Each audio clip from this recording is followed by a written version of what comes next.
ni kufurahisha iblisi tu, moja kwenda mbele mpaka kumalizika.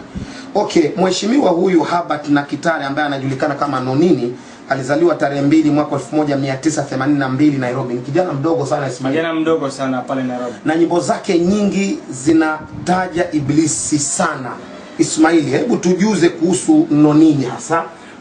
Kwanza huyu Nonini amechukua jina la Mwenyezi Mungu akajipa mwenyewe. Ndio. Anajiita Godfather. Ndio. God maana yake ni Mungu. Father maana yake ni baba. Sasa huyu mwanadamu ukijiita Mungu Baba una maana gani? Ina maana ushakufuru. Ushaanza kukufuru. Na ukiangalia katika nyimbo zake nyingi anakufuru na kuongea mambo ambayo ni ya kuseduce katika lugha ya Kiingereza.